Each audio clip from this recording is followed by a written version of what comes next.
নমস্কার, কেমন আছে সবাই? আশা করি সবাই ভালো আছেন। আমি ভালো আছি। আজকে আমি রান্না করব সরপুঁটি মাছ। আমি কিভাবে রান্না করছি তা আপনাদের সাথে শেয়ার করব। প্রথমে দিয়ে দিব পেঁয়াজ কুচি, রসুন কুচি, কাঁচামরিচ কুচি। এখন একটু ভেজে নিব। এরপর দিয়ে দিব পেঁয়াজ বাটা, সামান্য আদা বাটা। এখন একটু নেড়ে ছেড়ে ভালোভাবে ভেজে নিব। সামান্য পানি দিয়ে দিব যাতে মশলাগুলো লেগে না যায়।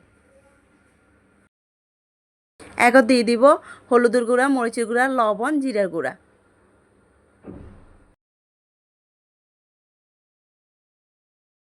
এখন মশলাগুলো ভালোভাবে কষিয়ে নিব।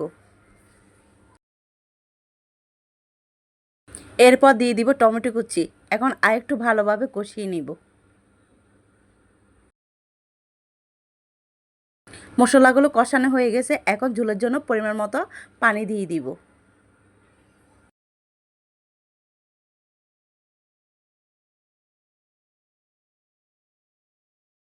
আগে থেকে ভাজি করে রাখা সরপুঁটি মাছগুলো দিয়ে দিব।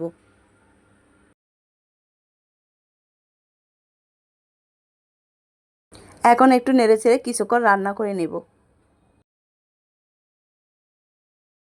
আমার রান্নাটা হয়ে গেছে। এভাবে অল্প ঝোল দিয়ে রান্না করলে খেতে অনেক ভালো লাগে। আর এই মাছের কাঁটা অনেক বেশি, কিন্তু অনেক মজার। আমার তো খুবই পছন্দের। রান্নাটা কেমন হয়েছে? ভালো লাগলে লাইক কমেন্ট শেয়ার করবেন। ধন্যবাদ সবাইকে।